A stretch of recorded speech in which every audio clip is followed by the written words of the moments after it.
राधे राधे पंडित जी। राधे राधे। अब तक हमने अश्विनी, भरणी और कृतिका ये जी। 3 नक्षत्र के बारे में आपने बहुत संक्षिप्त तरह से बहुत अच्छे से हमें समझाया। जी जी। अब हम आगे बढ़ते हैं और रोहिणी नक्षत्र के बारे में जानना चाहते हैं। राम राम जी।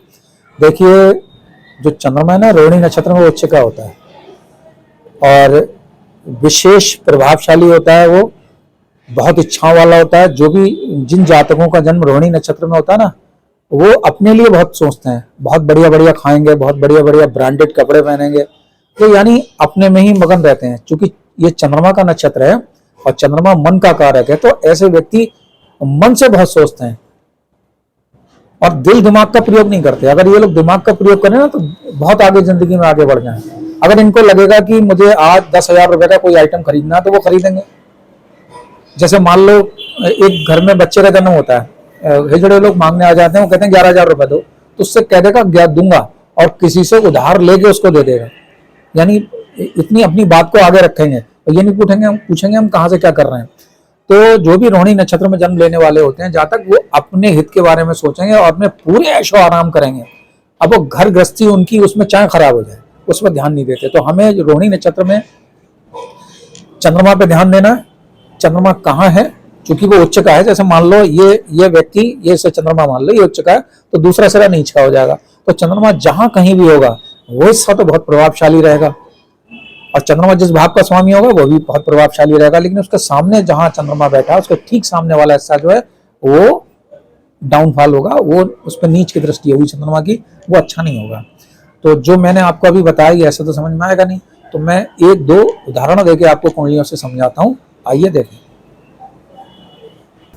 देखिए, हमारे पास एक ये कुंडली है और रोहिणी नक्षत्र के चौथे चरण में इसमें जन्म हुआ है इनका।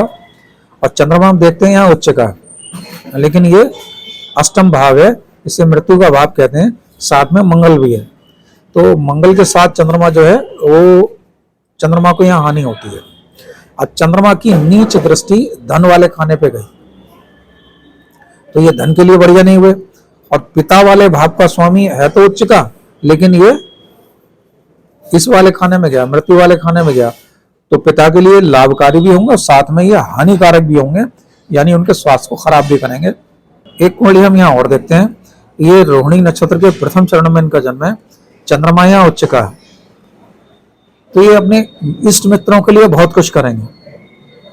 लेकिन चंद्रमा की नीच दृष्टि यहाँ लाभ वाले खाने पे गई, तो यहाँ लाभ में कमी हो गई, लाभ बहुत अच्छा नहीं हुआ। पत्नी वाले भाव का स्वामी यहाँ उच्च का है। जीवन साथी वाले भाव का स्वामी उच्च का है। जीवन साथी वाले खाने में भी गुरु उच्च का है यहाँ पर। तो ये जीवन साथी के लिए बहुत हैं, मित्रों के लिए बहुत अच्छे हैं, संतान के लिए बहुत अच्छे हैं, परंतु ये लाभ में यहाँ पर कमी रहेगी। ये चंद्रमा का यहाँ प्रभाव हुआ। एक कुंडली हम और देखते हैं। रोहिणी नक्षत्र के दूसरे चरण में यहाँ जन्म है और इनका राशि का नाम वासुदेव है। और यहाँ देखते हैं हम चंद्रमा यहाँ उच्च का है, परंतु चंद्रमा राहु के साथ है। जब चंद्रमा राहु के साथ होता है तो व्यक्ति को नजर बहुत लगती है, बहुत जरा सी बात पर नजर लग जाएगी।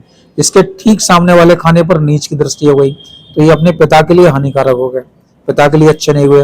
हालांकि पिता वाले भाव का स्वामी भी खर्च वाले खाने में गया, उच्च का है, तो ये पिता यहाँ पे खर्च हो सकते हैं, यानी पिता यहाँ नहीं रह सकते हैं।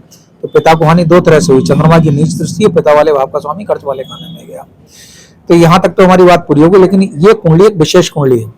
आप देखें, इस कुंडली में मंगल उच्च का, शुक्र उच्च का, सूर्य उच्च का, चंद्रमा उच्च का, बृहस्पति उच्च की, यानी 1, 2, 3, 4, 5 ग्रह इसमें कुंडली में उच्च के हैं। ठीक है।